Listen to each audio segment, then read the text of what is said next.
သက်သမီးတို့အားလုံးပဲမင်္ဂလာပါဒီနေ့မှာတော့မြန်မာတို့ရဲ့ပြည်ထောင်စုနေ့နဲ့ဆိုင်တဲ့ပုံလေးတစ်ပုံဆွဲပြမှာဖြစ်ပါတယ်ပထမဆုံးစာရွက်ရဲ့အောက်ဖက်၄ပုံတစ်ပုံလောက်မှာမြေပြင်လေးဆွဲမယ်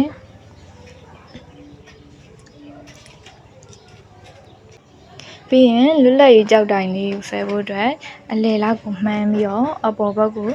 မြင်းလေးထောင်ပါမယ်ပြီးရင်တိုင်ရဲ့ထိပ်ဖျားမှာအဲ့လိုမျိုးလေးကန့်လန့်ဖြတ်လေးတေးသေးလေးရလိုက်တယ်ပေါ့နော်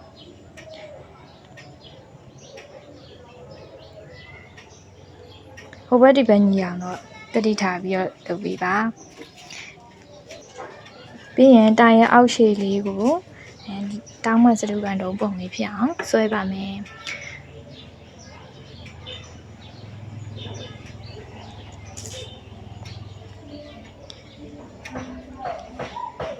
အပေါ်ဘက်ကိုလိုလေးဆက်ထားလိုက်မယ်နော်ပြီးရင်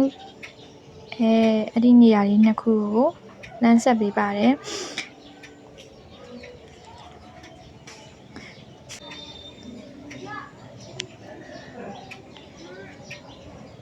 ပြီးရင်အဲ့ဒီငင်းချောင်းနဲ့ချောင်းရဲ့အလဲကိုမှတ်ပါတယ်ဟိုဘက်ကဒီဘက်ကမှတ်တယ်နော်ပြီးရင်အဲ့ဒီရဲ့တဝက်စီကိုနောက်ထပ်ထပ်မှတ်ပါတယ်တဝက်စီဒီဘက်လည်းတဝက်စီကဲပြီးသွားလို့ရှိရင်အဲ့ဒီအလဲရဲ့အောက်နားလေးမှာအမှတ်3မှတ်လူလေးမှတ်တယ်မှတ်ပြီးရင်ဒီဘက်ပြီးတော့ရင်ဒီဘက်တွင်းကြဆုံးအဆက်ကလေးရနေလဲကိုလှမ်းဆက်တယ်ပေါ့နော်ပြီးရင်ဟိုဘက်အစွန်ဆုံးအမှတ်တွေကိုလည်းဘေးဘက်ဒီနဲ့ဆက်ပေးပါရယ်ပြီးတော့ရင်တော့ရထားတဲ့ညင်းလေးတွေကိုဖြတ်ပါမယ်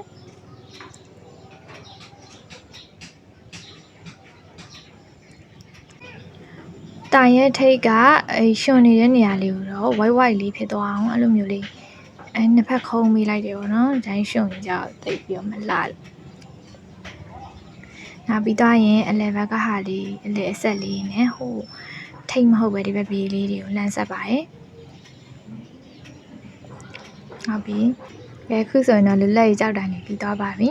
ပြီးသွားရင်ကြောက်တိုင်ရှိမှတိုင်းသားပုံလေးဆွဲမယ်ပေါ့နော်ဒီကြောက်တိုင်ရဲ့ဒီဘက်ရှမ်းမလေးဟိုဘက်ရှမ်းမလေးကတိုင်းသားရှစ်ယောက်လေးဆွဲမယ်ပေါ့နော်ဒီကြောက်တိုင်ရဲ့ကက်ရက်မှာတိုင်းသားလေးဗာတိုင်းသားပုံလေးဆွဲမလဲဆိုတော့ကဲကြည့်လိုက်မယ်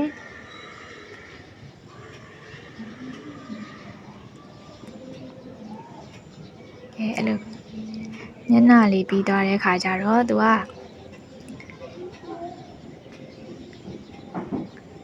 ခေါင်းပေါင်းလေးပါခွဲခေါင်းပေါင်းလေးပါတော့အဲ့ဒီအပေါ်ဘက်ကိုဖြတ်လိုက်တယ်နော်ပြီးရင်အဲ့ဒီသပင်ပေါ်နေတဲ့နေရာလေးလောက်တယ်ဒီတိုင်းဆိုရင်တော့ခေါင်းညက်ပြပြဖြစ်နေမှာပေါ့ရာထားတဲ့ဟာလေးကိုဖြတ်လိုက်တယ်ပေါ်ဟာလေးကိုဖြတ်ပြီးတော့သူ့ခေါင်းပေါင်းလေးကိုဖောင်းလေးပြန်ပြီးတော့လုပ်ပေးလိုက်တယ်နော်သူ့မှာကအဲ့ဒီခေါင်းပေါင်းမှာအမိတ်လေးပါတယ်ခေါင်းပေါင်းအစလေးပေါ့အဲ့ခေါင်းပေါင်းအစလေးအဲ့လိုမျိုးထောင်းလာတယ်ပြီးရင်လေပင်လေးဆွဲမယ်ပြီးတော့ကော့လက်ကတော့ပုံစံလေးဒီလိုမျိုးလေး white တယ်နောက်တစ်ခါပခုံးတအားကြီးဆောင်းမရှာပြပါနဲ့ဟိုဘက်ဒီဘက်ညီအောင်လေးလုပ်ပြီနော်ဟိုဒီဘက်ညီအောင်လေးလုပ်ပြီအခုတော့မှနည်းကျဲသွားတယ်ပြီးရင်တိုက်ပုံဆိုတော့ရတော့ခလေးအတွက်အလွယ်ဆွဲလို့ရအောင်အဲ့လို၄ထောင်လေးပဲရင်ရလိုက်တာပေါ့နော်ပြီးရင်အမကျဲဒီလေးတွေနောက်သူကလက်ကိုမြောက်ထားမယ်သူကပျော်နာပေါ့လွတ်လပ်ရတော့ဒီဘက်ကကြတော့လက်လေးကိုကိုရီပြီးတော့ကနေတဲ့ပုံလေးပေါ့ပြီးရင်သူကားတာဘောင်းမီလေးပေါ့ဘောင်းမီလေးကနည်းနည်းကားပါတယ်အောက်ဘက်ကို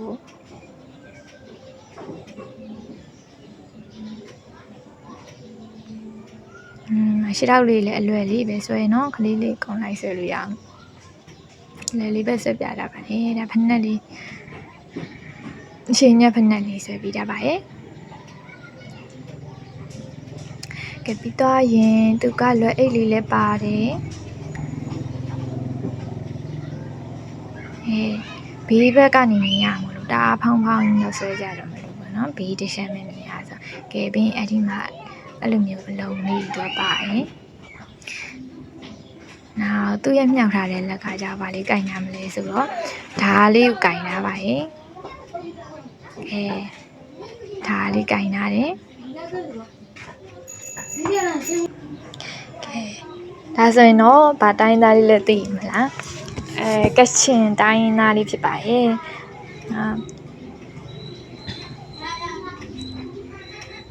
ကဲမှာဒါကဝါစစ်လေးဆက်ပြီးပါနော်ပြီးကြကျိုးလေးရယ်နောက်တချို့ကရှင်တွေကြတော့ပစိုးဝစ်တာလည်းတွေ့ရရပါတော့ရှာကြည့်လိုက်တာဒီကရှင်လေးတော့ဘောင်းမီလေးနဲ့ပဲဆိုပြီးရပါရင်ဘောင်းမီလေးနဲ့ကရှင်လေးကဲပြီးတော့ရင်နောက်ထပ်တိုင်းရင်သားလေးတယောက်ဆွဲမယ်တို့ကစုံဖြစ်အောင်တိုင်းသားစုံဖြစ်အောင်ဆွဲမှာဆိုတော့တယောက်ကိုယောက်ျားလေးလောက်ရင်နောက်တစ်ယောက်မိန်းကလေးအဲ့လိုမျိုးလေးအညီမျှလေးဖြစ်သွားအောင်လို့ဆွဲမယ်နော်ဒါကတော့မိန်းကလေးလေးဒါပါတိုင်းရင်တူလေးဖြစ်မလဲဆိုတော့ကြည့်ကြည့်မယ်နည်းနည်းဘဲဥပုံလေးပေါ့နော်မျက်နှာလေးကပြီးရင်အဲ့နရွက်နဲ့မျက်ခုံးလေးကတည်နဲ့ဖြစ်ရမယ်နော်အမစမိတ်လေးပါမယ်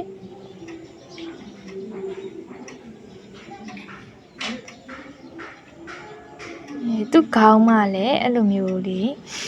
ခေါင်းပေါင်းလေးပါတယ်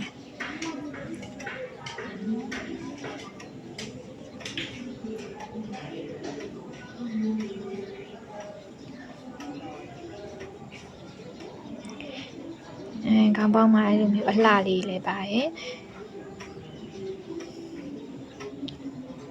ကဲနာလေပင်လေးဆွဲမယ်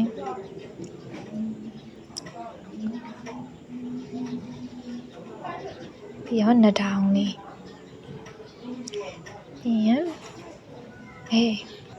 ကျမဒီခန္ဓာကိုဆွဲတဲ့နာကိုဖြတ်လိုက်မိရနေတူတယ်ဒါမှကြည့်ပြီးတော့ဆွဲတယ်ပါလွယ်လေးပါနောက်မှာထမိန်လေးဆွဲမယ်နောက်ရှောက်လေးရှင်းညက်ဖက်နဲ့လေးပဲသူလေသူရဲ့အင်ကြီးလေးကအလောက်ထိတော့ပါတယ်ပေါ့နော်ပြီးရင်အခါနေရာလေးဖြတ်လိုက်မယ်အမှဖဲပွင့်လေးပါတယ်သူကဖဲပွင့်လေးဆွဲပြီးတော့အဲ့ဖဲပွင့်မှာအောက်ကဖဲကြိုးလေးပဝါလိုမျိုးလေးသူကလည်းမျိုးလေးစီတာ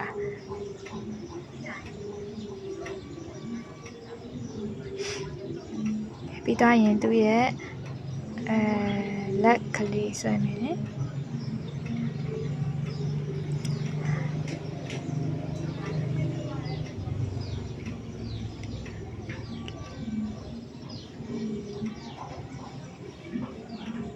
လက်ကလေးလည်းလွယ်အောင်လို့အဲ့လိုမျိုးလေးပဲဆွဲပြထားပါရင်သူလည်းကနေတဲ့ပုံလေးပေါ့နောက်အဲ့နာမှာသူကခြုံနာတဲ့ခြုံတယ်လေးခြုံတယ်လေးကအဲ့လိုမျိုးလေးနောက်ဒီဘက်ကိုဝိယုံလေးလိုမျိုးအဲ့ဒီဝိယုံလေးကိုဆွဲမယ်နော်ဝိယုံလေးရဲ့ဒီဘက်လေးကတော့အလောက်လေးဖော်ထားလိုက်မယ်တော့ကနာဆိုဝိယုံလေးရဲ့လေးထဲမှာလွင့်အဲ့လိုပုံလေးဆွဲတာကဲသူကနောက်မှာစတုံးလေးလည်းပါပါတယ်စတုံးလေးဆွဲပေးမယ်နော်ဒါကရာမလေးဖြစ်ပါတယ်အနားမှာလည်းအလုံးလေးတွေပါတယ်ပြီးတော့ထမိန်အောက်ဘက်ကအကြောင်းလေးဆွဲပေးမယ်နော်ဟုတ်ပြီကဲရာမလေးဆွဲပြီးတော့ဟိုဘက်မှာတိုင်းသားလေးတစ်ယောက်ဆွဲပေးပါတော့အစွန်ဆုံးကတစ်ယောက်ကိုအရင်ဆွဲမယ်ဘာလို့လဲဆိုတော့စာရွက်မဆက်မှာဆိုလို့ဒီအစွန်ဘက်ဆုံးကတစ်ယောက်ကိုအရင်ဆွဲလိုက်တာပြီးတော့မှဒီကြားတွေကတစ်ယောက်ကနောက်ဖက်နာထည့်ပြီးဆွဲလိုက်လေရရဲဆိုအပြင်ဘက်ကတစ်ယောက်ကိုအရင်ဆွဲမယ်နော်ဒါကတော့ဗမာတိုင်းသားဖြစ်ပါတယ်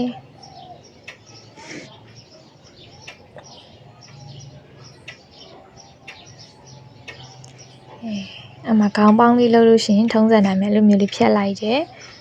ဖြတ်ပြီးတော့အမစပင်းပေါ်နေတဲ့နေတောင်စုံလေးရှယ်ပြီးရယ်ပြီးရင်အပေါ်ဘက်ကဟာလေးကိုဖြတ်လိုက်ပြီးတော့အဲ့ဒီခေါင်းပေါင်းလေးပေါ့ခေါင်းပေါင်းလေးအဲ့လိုဖောင်းဖောင်းလေးဆွဲလိုက်တယ်ဟိုဘက်ကဆွဲခဲ့တဲ့အတိုင်းပဲเนาะဒါသူ့ရဲ့ခေါင်းမောင်းစာလေးကကြာအဲ့လိုမျိုးလေးရှာတာဗမာတိုင်းသားလေးကကြာတော့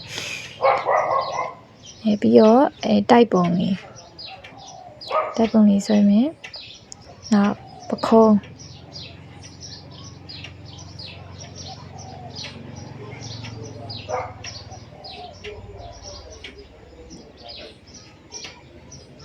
ဟုတ်ပြီဒီဘက်ကတော့နည်းနည်းကျေသွားလို့မဖြစ်ပါကဲဖြတ်လိုက်မယ်ဒီဘက်ပခုံးနည်းနည်းကျေသွားတယ်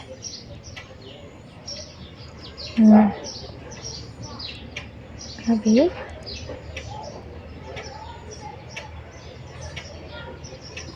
ကဲအိတ်ကက်လေးထည့်မယ်နောက်ပြီးတော့သူကကြတော့ဘုံတီးနေတဲ့ပုံလေးဆွဲမှာเนาะဒါပေမဲ့ပစိုးကိုပဲရင်ဆွဲလိုက်ပါအောင်မယ်ပစိုးလေးရင်ဆွဲမယ်ပစိုးလေးဆွဲပြီးတော့ကဲမရှက်တော့လေး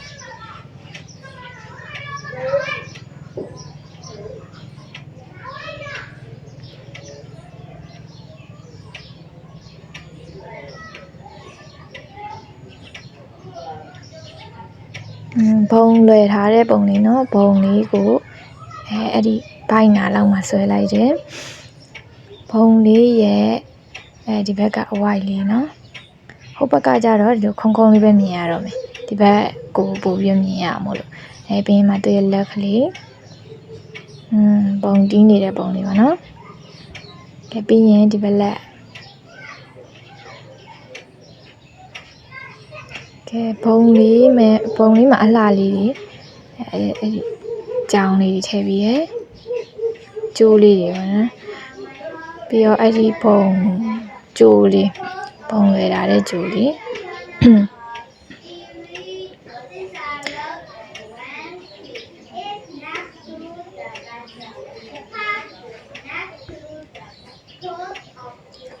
ပြီးရင်ပစိုးရဲ့ဟိုနေပေါ့ပစိုးဝစ်ထားတဲ့ကြောင်လေးပေါ့နောက်ပြီးရင်ပစိုးအကွက်လေးတွေဆွဲမယ်နော်ပစိုးကွက်လေးတွေဆွဲတယ်